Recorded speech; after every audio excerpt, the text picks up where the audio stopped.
There is a stretch of land on this earth that the most powerful nations alive have never been able to leave alone. They've tried. They've promised to leave.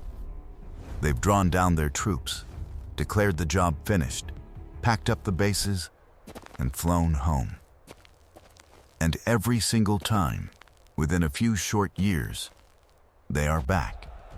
Not because they're foolish, not because they never learn, because something underneath this place pulls them in the same way it pulled in every empire that came before them. We're handed the story of this region one war at a time. A crisis here, a strike there. A fresh villain every few years, with a new face and a new name. And if all you ever watch is the headlines, it looks like pure chaos. Random, endless. A corner of the world that simply cannot get its act together. But it isn't random. There is a machine running underneath all of it. A quiet, patient logic that doesn't care which leader sits in which palace or which flag is flying that month. It was running 100 years ago. It's running right now while you're sitting there watching this.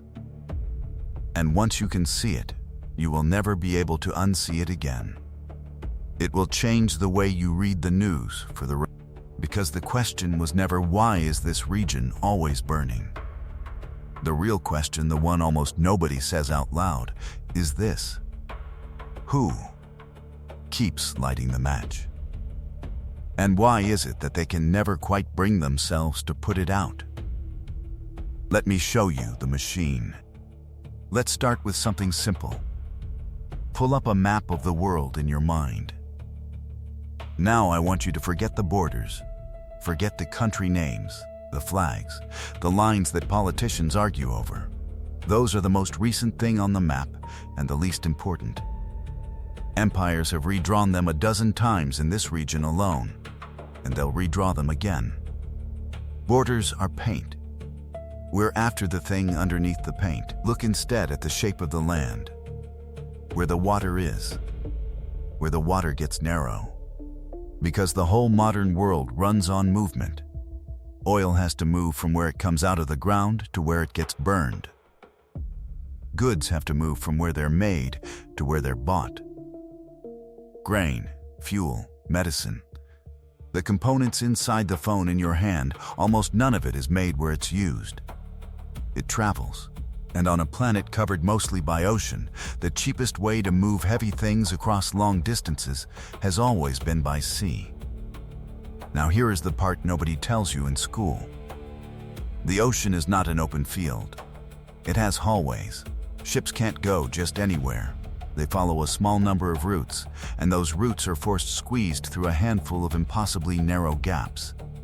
A strait here. A passage between two coastlines that, on the map, looks like nothing. A few kilometers of water you could swim across.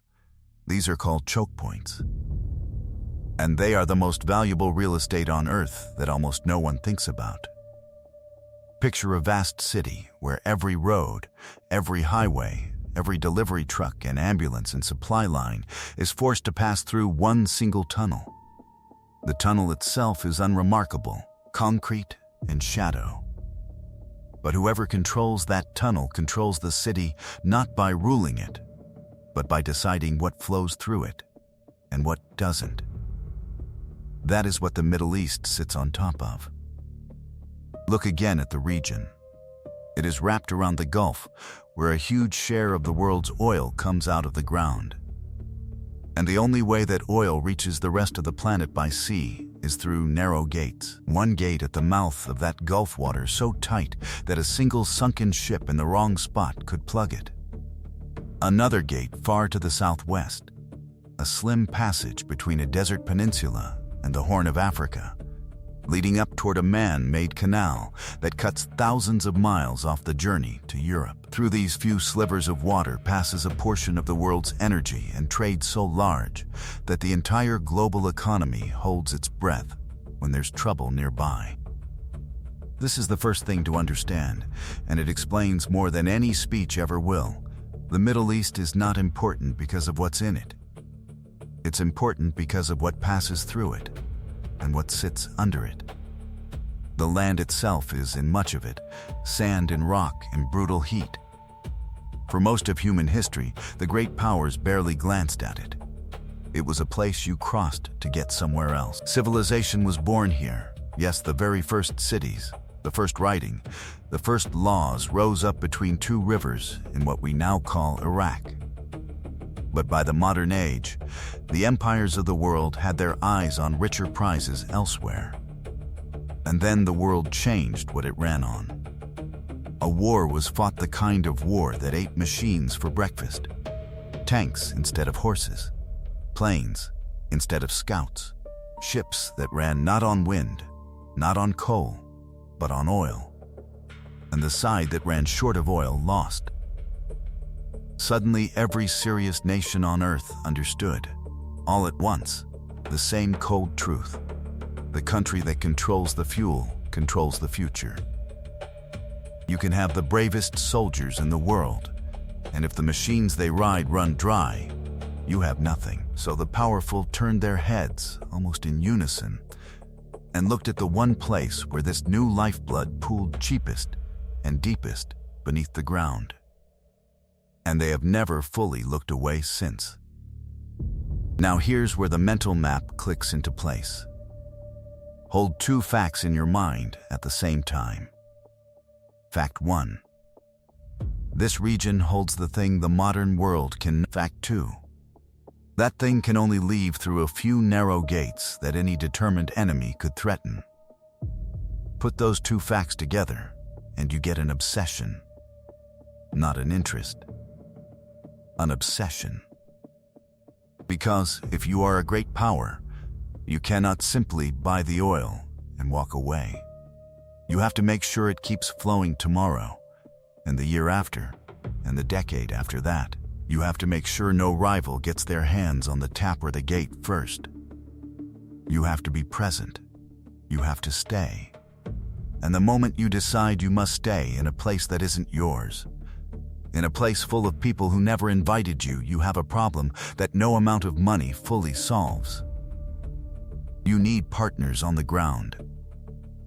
You need to know who holds the palace. You need to make sure the right people stay in power and the wrong people don't. And that need to control who rules a place you can't afford to leave is the seed of everything that follows. Every coup, every armed proxy, every betrayal, every war that ends and somehow begins again. It all grows from this map. So now you can see the board. You can see why the players keep coming back to the table. But seeing the board isn't the same as understanding the game. Because there's a rule at the center of this, a piece of cold arithmetic that decides who wins, who loses, and who gets used and thrown away. And once you see that rule, the betrayals stop looking like betrayals. They start looking like math. Here is the rule. It's simple, it's brutal, and once you understand it, the whole region stops looking insane. A great power does not want the Middle East to be strong, and it does not want the Middle East to collapse. It wants it to be exactly weak enough. Sit with that for a second, because it goes against everything we're told. We're told the powerful nations come to bring stability, to build, to defend their friends and punish their enemies. And sometimes, on the surface, that's even what it looks like. But underneath, the math is colder than that. If the region were truly strong, united, organized, in full command of its own oil and its own gates, then the great powers would have no leverage at all. They'd be customers, standing in line, paying whatever price they were told to pay. Powerless. And if the region truly collapsed, total chaos, no one in charge, the oil stops, the gates close, that's a catastrophe too. The lifeblood stops flowing. Everybody loses. So the sweet spot, the thing the math quietly demands, is the narrow band in between. Strong enough to keep the oil pumping and the ships moving. Weak enough that it can never say no. Divided enough that it can never unite against you. Dependent enough that it always needs you to stay. This is the arithmetic. Not strong, not collapsed. Manageable, and the moment you understand that the goal is manageable, the most confusing behavior in the world snaps into focus. Think about it. Why would a great power help install a leader, prop him up for years, sell him weapons, shake his hand for the cameras, and then, a decade later, turn around and destroy him? If the goal were support our friends, that makes no sense. It looks like madness, or stupidity, or betrayal. But if the goal is keep the region manageable, it makes perfect sense. The leader was useful when he kept things weak and divided in the way you needed. The day he became too strong or too independent or too useful to a rival, he stopped serving the math. So, he had to go. He was never a friend. He was a tool. And tools get used until they break, and then they get replaced. Here's a metaphor that I think is closer to the truth than any flag or speech. Imagine you own the only well in a vast desert, and your survival depends on that well never running dry and never being seized by someone stronger than you. You're not strong enough to guard it yourself every hour of every day, and you can't carry it home. So what do? You hire local men to guard it. You pay them, you arm them, you make them depend on you for their wages. But you don't want any one of them to get strong enough to take the well for himself. So you make sure they're divided. You arm 2 rival guards and let them watch each other. You whisper to each that the other can't be trusted. When one grows too powerful, you quietly fund his rival, and every few years, when a guard gets ideas of his own, you replace him, and you tell yourself and you tell the world that you had no choice. He'd become a threat. He'd become unstable. You are the source of his power and the source of his downfall. And from the outside, your behavior looks chaotic, contradictory, two-faced. From the inside, it's the most consistent thing. You are simply protecting the well. You are keeping the guards weak enough to control and strong enough to be useful. Now scale that up to nations, and you have the modern Middle East. This is why you'll see a great power arm both sides of the same war. It sounds crazy the first time you hear it selling weapons to 2 enemies who are killing each other. But run it through the arithmetic, and it's flawless. If one side wins cleanly, you get a strong, victorious power in the region bad for the math. If the other side wins cleanly, same problem. But if they bleed each other for years, if neither can win and neither can quit, then both stay weak. Both stay dependent. Both keep coming to you for the next shipment. The war itself becomes the product. The stalemate is the goal. And the longer it grinds on, the more manageable the region becomes.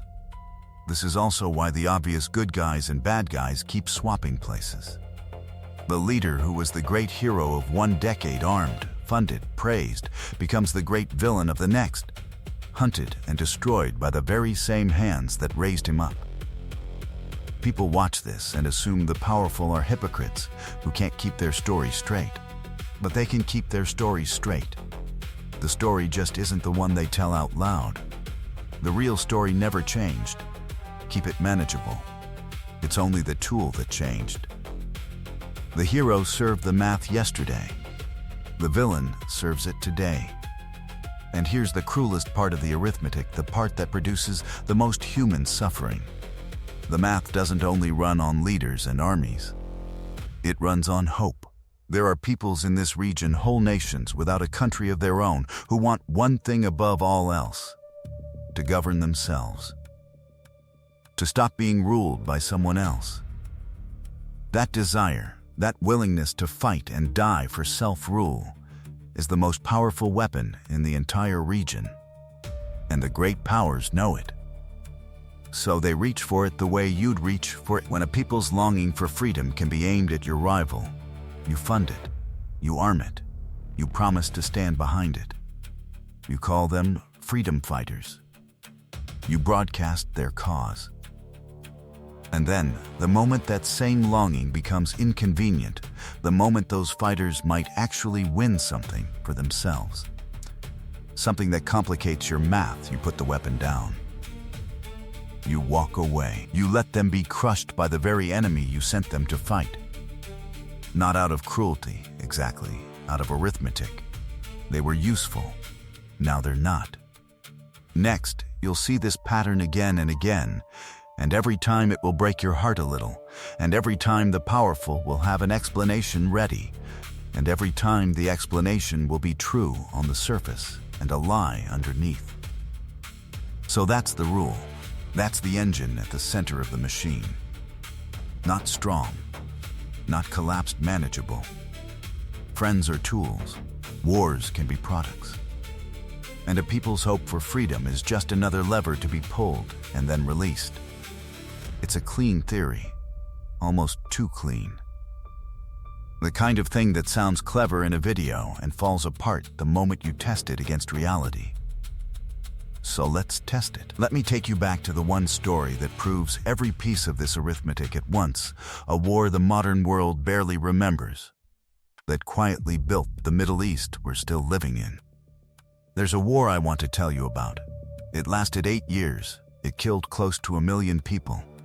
It used the kind of trench slaughter and poison gas the world swore it had left behind in 1918. And most people watching this have never heard a single thing about it. That's not an accident. The wars that teach you the most about how power really works are often the ones nobody made into a movie. Two neighbors, two of the most powerful states in the region, sitting side by side, sharing a border and a long, bitter history over a narrow waterway, because of course it was a waterway. It's always a waterway that both of them needed to ship their oil to the world. Now watch the arithmetic work in real time.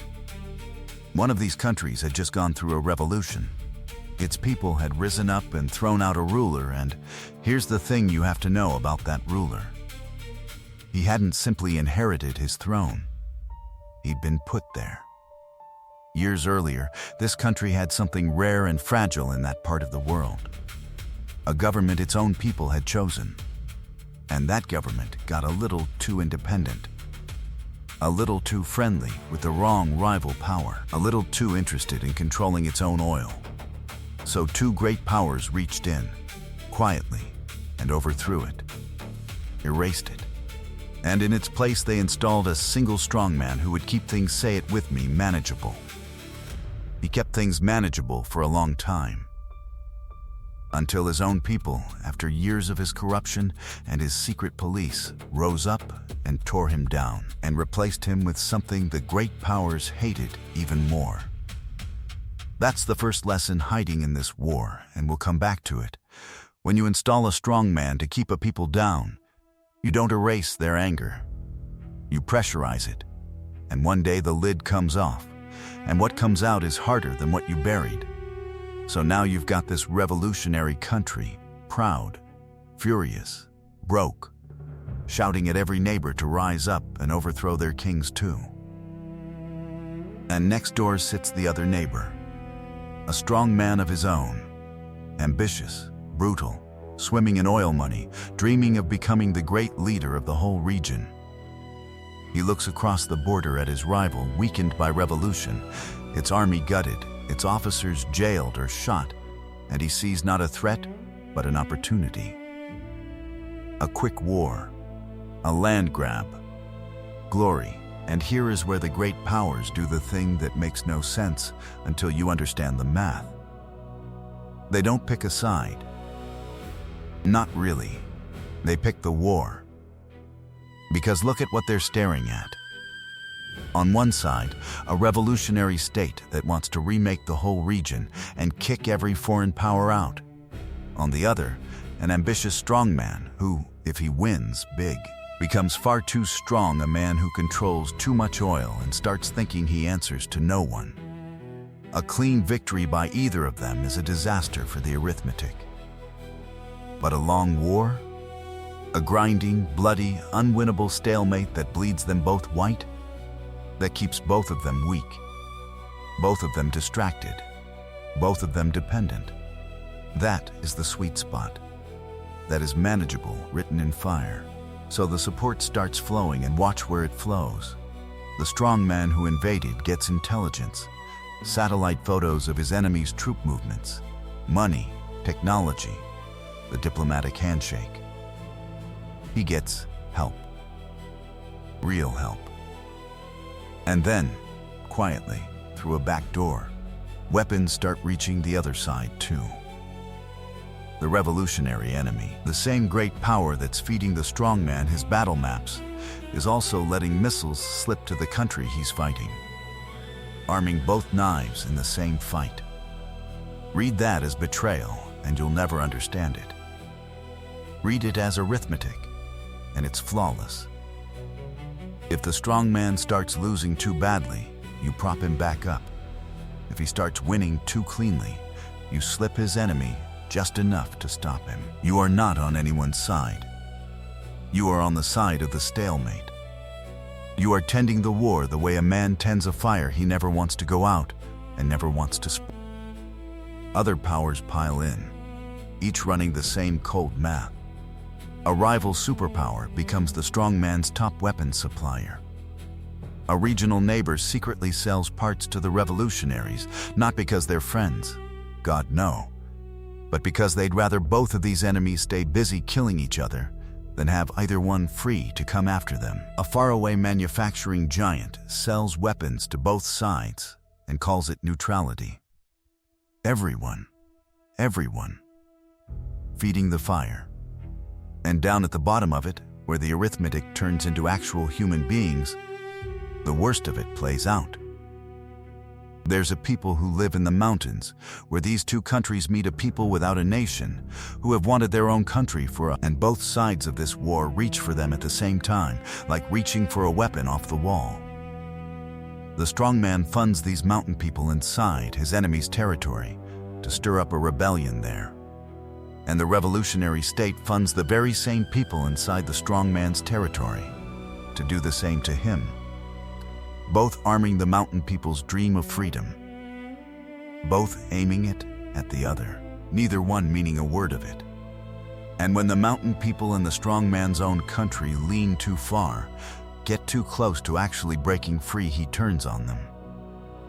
He drops poison gas on their towns, gas that burns and blinds. He wipes out village after village, tens of thousands of unarmed people, in what the world would later, much later, call a genocide. And the great power feeding him his battle maps? It knew. The documents are public now. The official instinct was to look away, to blame the other side, to keep the useful strongman useful, because punishing him would have meant losing him, and losing him would have unbalanced the fire. The math held. The math always holds. It's the people who don't survive it. So how does 8 years of this end? It ends almost exactly where it began. The borders barely move. After 1 million dead, after the gas and the trenches and the cities of orphans, the two exhausted countries simply stop. Nobody won. Which, if you've been paying attention, means the arithmetic won. The region came out weaker, more divided, more dependent, more bitter than it went in. Manageable, but the fire didn't go out. It moved. The strong man came out of that war humiliated, broke, and dangerous, owing fortunes to the neighbors who'd funded him. A few years later, he'd grab for a smaller neighbor's oil to pay his debts and take what he felt he was owed. And in that exact moment, his great power patron, the one who'd fed him intelligence, the one who'd looked away from the gas, turned on him overnight. Yesterday's hero, today's villain. The handshake became a manhunt. Nothing about the man had changed. Only the math had changed. He'd stopped being useful and started being a threat. Next, and the revolutionary state on the other side took its own lesson from those 8 years, a lesson it would never forget. It looked at a world that armed its enemy, gassed its people, and looked away. And it concluded, in its bones, that it could trust no one out there, and that the only thing that could keep it safe from a world like that was a weapon terrible enough that no one would dare touch it. A conviction that would haunt every negotiation, every crisis, for the next 40 years. Look at what one war did. It set two countries on the road to future invasions. It hardened a revolution into a permanent enemy. It taught a strong man he could gas his own people and pay no price until the day his patrons decided to make him pay for everything at once. Every major fault line in the region today runs straight back through those 8 years, and not one piece of it was random. Every move fit the arithmetic. Not strong, not collapsed. Manageable, so the theory holds. The machine is real, and it's been running for generations. It built the map, it set the rule, and it proved the rule in blood. But maybe right now you're thinking what most people think at this point. This is tragic, and it's far away, and it has nothing to do with me. I want to show you why that's wrong. Because this machine doesn't stay over there. It reaches all the way into your home, your car, the price you pay for things you never connect to a desert war you've never heard of. Let me show you how the engine reaches your kitchen.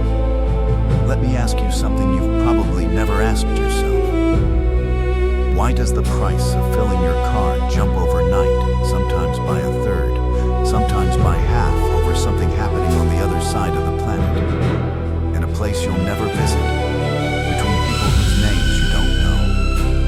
You didn't drive more. Your car didn't change. The gas station on your corner is the same gas station it was yesterday, and yet the number on the sign climbed while you slept. Because somewhere thousands of miles away, near one of those narrow gates we talked about, a ship was threatened, or a missile flew, or a leader said something, and that distant tremor traveled all the way to your tank. That's not a coincidence. That's the machine touching your life, and once you see how the wire runs from that desert to your driveway, you can't unsee it. Here's how it works, and it's simpler than the experts make it sound. Oil isn't priced by your country, or your gas station, or even by the company that drilled it. It's priced by the world, all at once, as one single ocean of supply. Every barrel everywhere is connected to every other barrel, like water in one giant tank. So it doesn't actually matter whether your fuel came from that troubled region or not.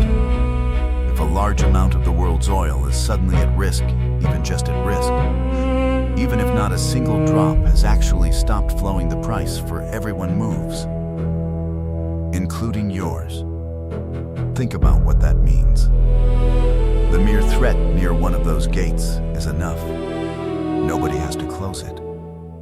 The fear that it could close does the work. Traders, the moment they smell danger near a choke point, bid the price up to protect themselves, and that higher price lands on you within days. You are paying, in real money, for a risk that lives in a strait you've never heard of. And it doesn't stop at your gas tank. That's just where it's most visible. Follow the oil further. Oil isn't only fuel, it's the hidden ingredient inside almost everything you own. The plastic in your phone case, your toothbrush, the bottle your shampoo comes in, the fertilizer that grows your food, the diesel in the truck that drove that food to your store, the fuel in the ship that carried it across the ocean before that.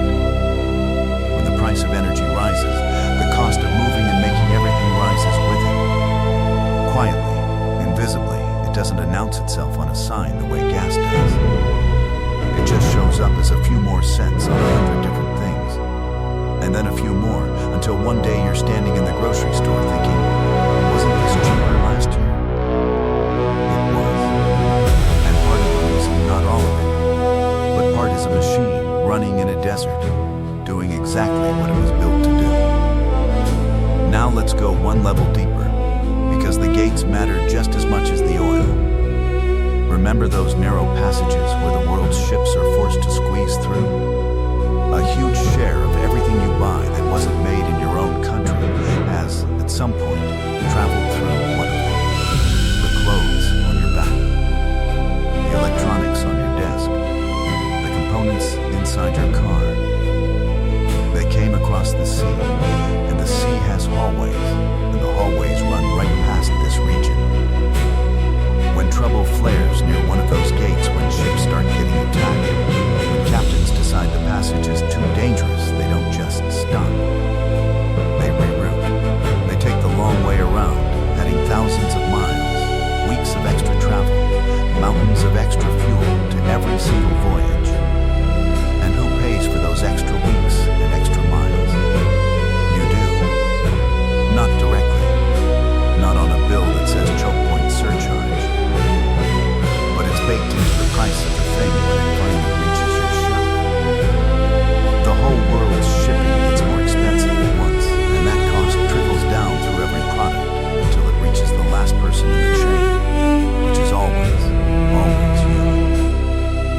So let's put it plainly, because this is the part that should change how you watch the news. When you see a report about a tanker attacked in some far-off strait, your instinct is to think, tragic, but not my problem.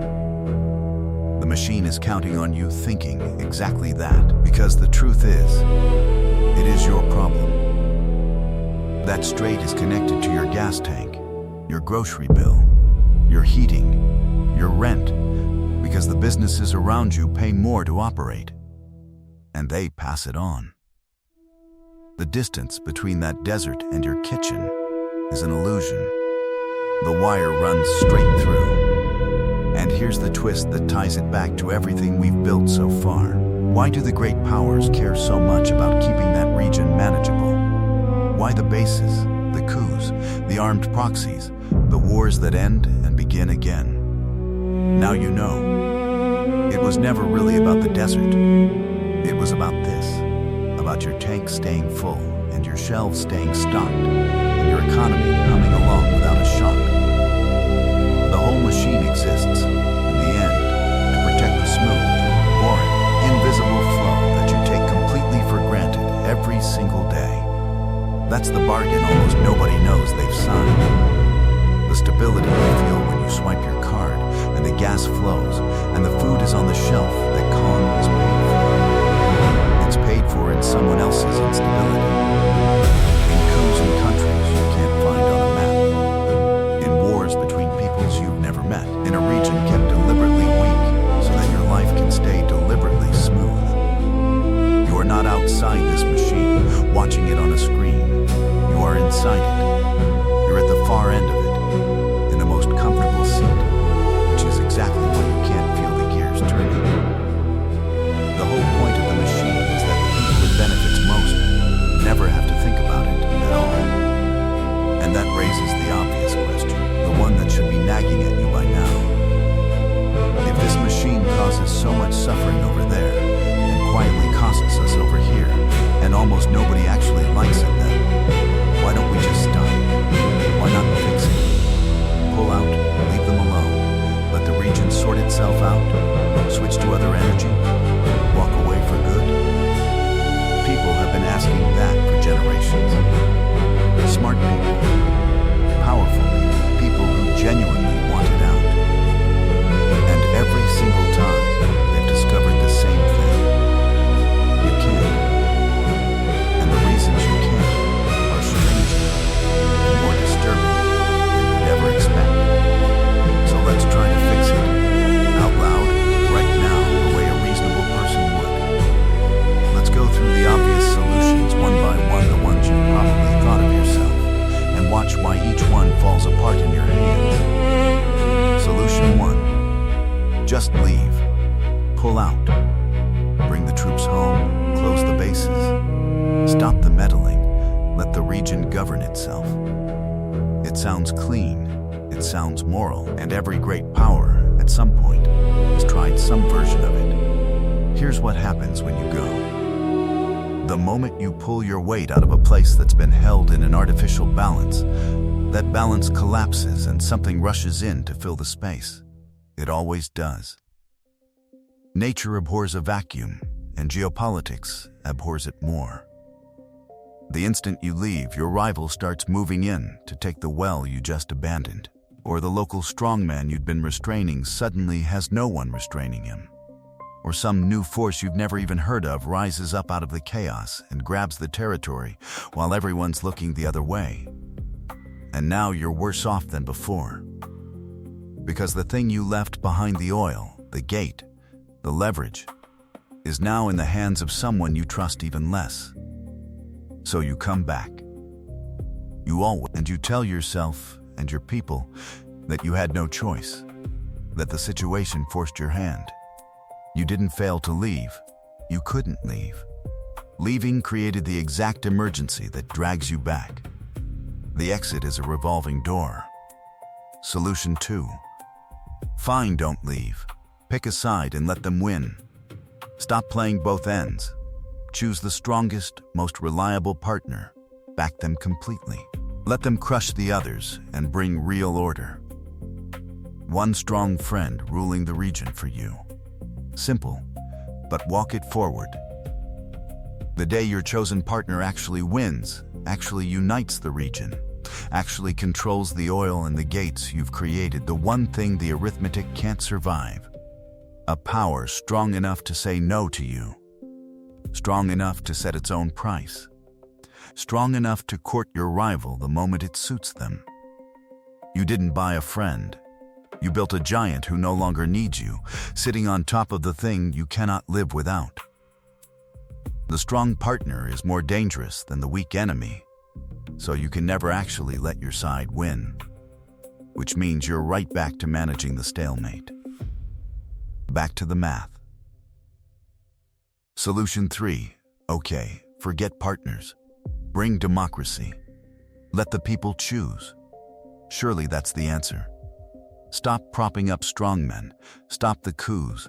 Let the people of these countries vote and pick their own leaders. And a stable, legitimate government will grow up that you can deal with honestly. This is the most beautiful solution and the one that fails most painfully. Because here's the trap. A government chosen by its own people answers to its own people, not to you. And the people of a region that has spent a century being meddled with, invaded, propped up and torn down, those people are often furious at the outside powers.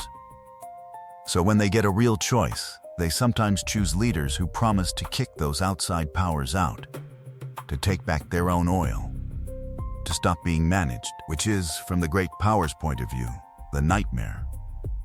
A genuine democracy in the wrong spot is less controllable than a dictator, not more. And so, again and again, the same powers that preach freedom find themselves quietly strangling it, overthrowing the elected, embracing the strong man, because a leader the people chose is a leader you can't. Solution 4. Then drop the whole region, switch to other energy, and let it become irrelevant. This is the one people are sure will save us. The oil is the problem, so end the dependence on oil, go to other sources, and the desert simply stops mattering. The machine starves and dies on its own. There's real truth in this one, and it's the most hopeful thread in the whole story. But notice what it doesn't touch. Even in a world that burns far less oil, those narrow gates are still there, and the world's goods still pour through them. The ships, the trade, the supply chains. The choke point doesn't care what's in the cargo. And here's the part that's almost cruel. The region itself sees the end of oil coming. It knows the lifeblood is running out of value, so it's racing to make itself indispensable in new ways, new industries, new technologies, new reasons for the world to keep paying attention. The machine doesn't shut down when the oil fades. It adapts. It looks for the next thing the world can't do without, and it plants itself on top of that. And solution 5, the deepest one, just solve the local conflicts. Make peace. End the rivalries, settle the borders, broker the deals. Let the peoples of the region finally stop fighting each other. But you've seen the engine now, so you already know the problem. Many of those conflicts are useful. A divided region is a manageable the hatred between neighbors, the split between rival factions, the fight that never quite ends for the outside powers. And for some of the local strongmen too, that division is an asset. It keeps everyone weak. It keeps everyone needing a patron. So whenever peace gets close, whenever two enemies start actually talking, there is always someone, inside or outside, whose math is threatened by that peace. And they reach for the oldest tool there is, a little violence at the right moment, a strike, a provocation, an assassination, just enough to make the two sides distrust each other again and send them back to their corners. Peace is fragile, because peace is unprofitable to the people holding the matches. Hardliners on every side need each other to. The enemy across the border is the thing that keeps you in power at home. Why would you ever let him go? So look at what we've got. 5 reasonable solutions. Leave and the vacuum drags you back. Let your side win and you've built a giant you can't control. Bring democracy and the people vote you out. Walk away from oil and the gates and the machine. Make peace, and the people who profit from war quietly blow it up. Every door is locked. And they're not locked by accident. They're locked because the same logic, not strong, not collapsed, manageable, sits behind every one of them. The trap is self-sealing. Every obvious escape route loops right back to the center of the maze. That's the thing that should chill you a little. It's not that no one's smart enough to fix it. Brilliant people have spent their entire lives on this. It's that the problem is designed not by a villain in a dark room, but by the cold structure of the situation itself to resist every fix. The machine protects itself. Every solution, pushed far enough, becomes a new version of the problem. So if you've made it this far, you're now carrying something most people never get. You can see the board. You understand the rule. You've watched it proven in blood. You know how it reaches your own kitchen, and you know why it can't be switched off. And I want to say something to you directly, because you've earned it.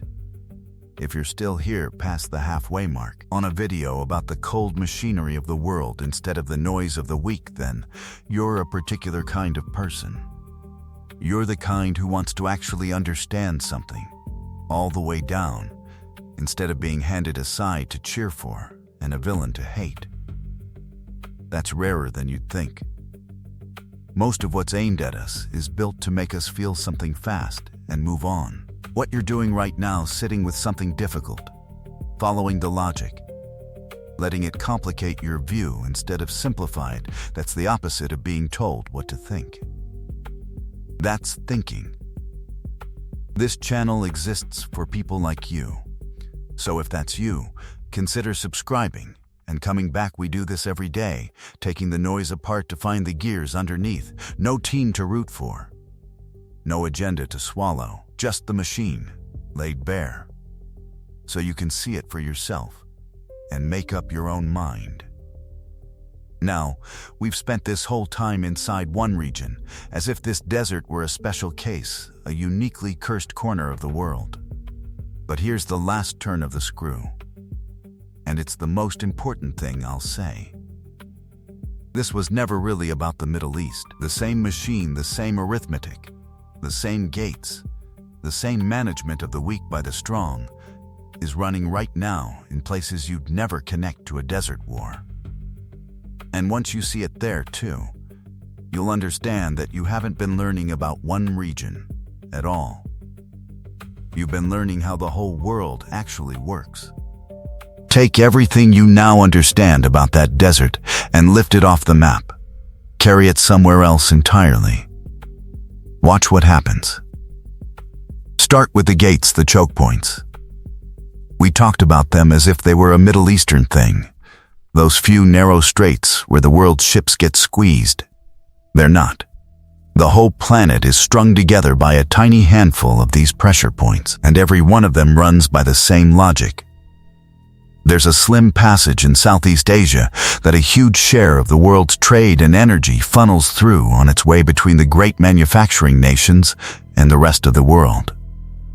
There's a man-made cut between 2 oceans in Central America that, if it ever clogged, would reroute global shipping overnight. There are a few others, and around every single one of them, you'll find the exact same drama you just watched in the desert. Great powers circling, building bases nearby, arming local friends, watching each other, terrified that a rival might one day get the power to close the gate. Different ocean. Different flags. Identical machine. In fact, there's a tiny country barely the size of a small American state. One of the poorest on Earth that sits on one of these gates. And on that one patch of dust, the the most powerful and most rival nations on the planet, have built their military bases right next to each other. Sworn enemies, parked side by side, because none of them can afford to let the others control the gate alone. That little country has figured out the game. It rents its location to everyone at once, plays the giants against each other, and survives not by being strong, but by being indispensable to people stronger than itself. It is the well-guard arithmetic, flipped around and run by the well itself. And it works. Right up until the day the giants stop pretending to now drop the gates and look at resources, any resource the modern world suddenly can't live without. Think about where the metals come from that sit inside every phone, every battery, every electric car. Think about the rare minerals that the entire clean energy future depends on. They come disproportionately from a few specific places on Earth, often poor places, often unstable places, places with weak governments sitting on top of something the powerful desperately need. And what grows up around those places? Exactly what grew up around the oil. Outside powers cutting deals with strongmen, rivals arming opposing factions, local wars that the wider world barely notes, but that are really, underneath, fights over who controls the tap. The commodity changed. The metal, but the machine didn't even blink. Wherever the modern world concentrates its dependence onto one spot, that spot becomes a board, and the players arrive. Now lifted off physical geography altogether. Because here's where it gets genuinely strange. The newest choke points aren't made of water or rock at all. Think about the cables, the actual physical cables lying on the ocean floor that carry nearly all of the world's internet between continents. Almost everything you do online crosses one of them. They are gates, too, narrow, vulnerable, concentrated, and the great powers are already circling them with the same instinct, mapping them, guarding them, quietly threatening them, because whoever can cut or control that flow holds a knife to the modern world's throat. The same goes for the handful of factories that make the most advanced computer chips on Earth, a dependence so concentrated in so few places that those places have become geopolitical pressure points overnight. Nations now maneuver over silicon the exact way they once maneuvered over oil. Keep the rival from controlling the supply. Keep the source weak enough to need you. Don't let anyone win it cleanly. Not strong, not collapsed, manageable. The arithmetic doesn't care whether the prize is crude oil, it only cares that the world can't live without it. And here's the part that should make the hair stand up a little. Run the logic far enough, and you realize it isn't really a story about deserts or oil or chips or cables at all. It's a story about a permanent feature of how power behaves whenever there's something scarce that everyone needs and no one can fully own. The thing in the middle is almost the pattern, is the constant. Concentrate the world's need onto a single point, any point, and you manufacture a place where the strong will gather, where they will reach for local hands to do their work, where they will fund and betray and manage, where peace will be quietly sabotaged because division pays better than peace. It happened with spice routes centuries ago. It happened with oil. It's happening with minerals and chips and data right now. It will happen with whatever the world depends on next, something we maybe can't even name yet. That's why this matters so much more than one region's tragedy. You didn't just learn the story of the Middle East. You learned a lens, and now you carry it everywhere.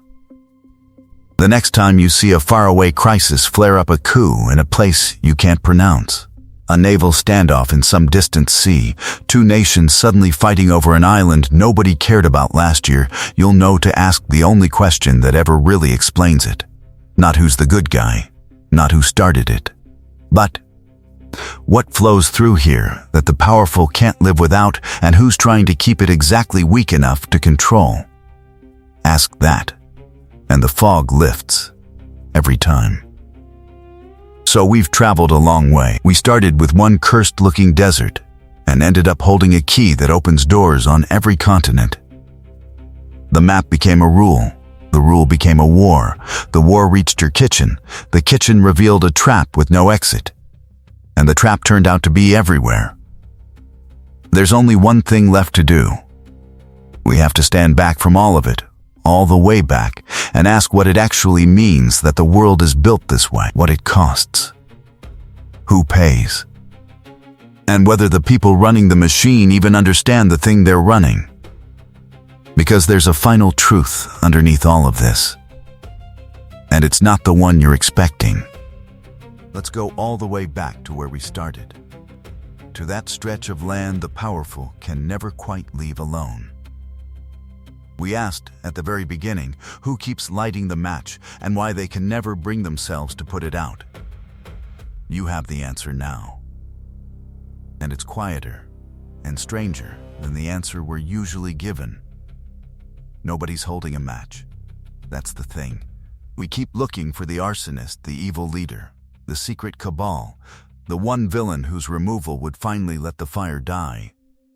We've been trained to watch the news that way, hunting each week for a face to blame. But there is no single hand on the flame. There's a structure. A piece of cold arithmetic so simple a child could state it not too strong, not too weak. Just manageable sitting underneath the speeches and the flags and the breaking news banners, grinding away with perfect patience, indifferent to who's in charge that decade. Walk back through what we found.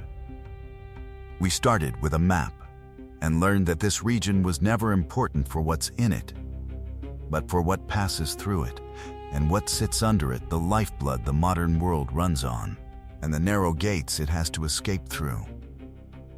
That map gave us a rule. The powerful don't want the region strong, because strong can say no.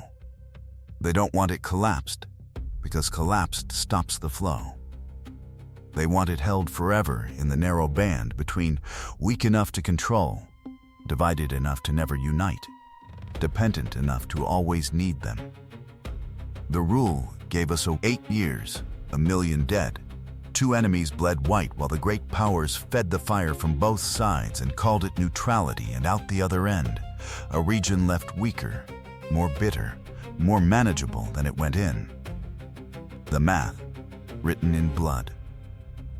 And then the machine reached out of the desert and into your own home, your tank, your shelves, your rent, and we saw that the calm you live inside is not free. It's paid for in someone else's instability. The smoothness of your ordinary day is the dividend of a region kept deliberately rough. We tried every exit. Leave, and the vacuum drags you back. Let your side win, and you've built a giant you can't control. Bring democracy, and the people vote you out. Abandon the oil, and the gates remain, and the machine adapts. Make peace, and the ones who profit from war quietly blow it up. Every door locked not by accident, but by the same logic that built the room. And finally, we lifted the whole thing off the map and found it everywhere. Other gates, other oceans, other resources, cables on the seafloor, factories making the brains of the modern world. The prize keeps changing. The machine never does. Here is what I want to leave you with. Not a lesson, just something to hold. The people who run this, the ones in the rooms where the real decisions get made, mostly don't think of themselves as arsonists. That's the part that's hard to sit with. They think they're firefighters. Each move feels, from the inside, like the responsible thing, the reasonable thing, the thing the situation forced on them. Prop up this one, cut down that one, arm this side, look away from that. Each step taken not by a monster, but by a tired person at a desk, choosing the option that keeps the flow steady for one more year. And every one of those reasonable steps adds another turn to a machine that, taken all together, no single one of them ever chose. and no single one of them can stop. That's the real engine. Not evil. Worse than evil. Structure. A logic that survives every election, outlives every leader, and quietly rewrites the intentions of everyone who touches it until the firefighters and the arsonists turn out to be the same people, holding the same hose, pointing it at the same flame, unable to tell anymore which they're doing. And the deepest cost isn't even counted in the wars, or the oil, or the price of your groceries. It's counted in the people at the bottom of the arithmetic. The ones whose longing for a country, for self-rule, for an ordinary safe life gets picked up like a tool when it's useful and set down like a tool when it's not. They are not characters in someone else's geopolitics. They are the whole point that the machine is built to forget, and the machine is very, very good at making the rest of us forget them too. Because the further you sit from the fire, the more comfortable your chair, the harder it is to believe the fire is real at all. So you've crossed a line tonight, whether you meant to or not. You can't go back to watching the world the simple way. The next crisis that flashes across your screen, the next villain you're handed, the next war you're told to take a side in some part of you is going to pull back and ask the older, colder question underneath it. What flows through here? Who needs it? And who's working to keep it exactly weak enough to hold? That question won't make you cynical if you carry it right. It'll make you harder to fool. And in a world built to keep you from seeing the gears, refusing to be fooled is not a small thing. It might be the only real freedom on offer. The fire was never the story. The hand that needs it to keep burning, that's the story. And now you can see the hand. If this changed the way the world looks to you even a little, do one thing with it. Don't let it stop here. Send this to 5 people you actually respect. Not to win an argument. To hand them the same lens, so they can see that's how this kind of seeing spreads quietly, person to person, until enough of us are too clear-eyed to be managed. Subscribe and stay with this channel. We come back to this every day, taking the noise of the week apart to find the machinery underneath it. No side to root for, no agenda to swallow, just the world laid bare so you can make up your own mind. And then leave me an honest comment, not a reaction, a direction. Tell me which machine you want taken apart next. Which faraway crisis you've always suspected was hiding a logic underneath. Name it. I read them, and the best ones become the next thing we build together. The noise will be back tomorrow. It always is. The difference is, now you know what to listen for underneath it.